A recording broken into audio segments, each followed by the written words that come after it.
À la veille du sommet Union européenne-Chine, où en sont les relations entre les deux puissances?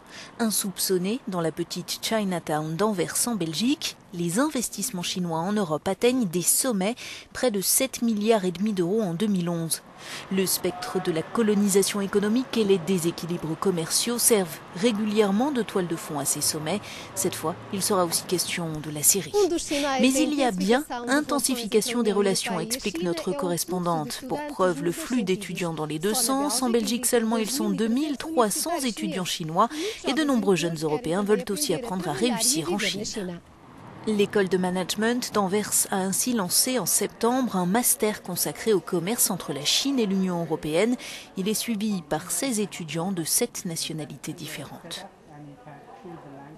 Avant de venir ici, j'ai travaillé comme professeur de chinois pendant 2 ans et j'ai vu qu'il y avait beaucoup d'incompréhension entre les gens à cause des différences culturelles. Donc, il faut s'adapter. Si vous prenez l'exemple de McDonald's, ils ne vendent pas de bœuf en Inde comme ils le font en Europe. Ce sont des impacts culturels que l'on doit mesurer quand on étend ses affaires à d'autres marchés. Pour le directeur du programme, la Chine est elle aussi en train de faire évoluer son modèle de développement.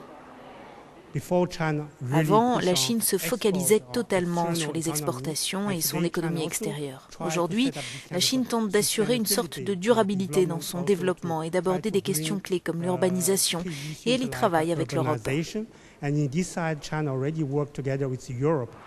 Cette belle entente ne fait pas oublier les contentieux récurrents, récemment sur les panneaux solaires ou les taxes européennes sur les émissions des avions.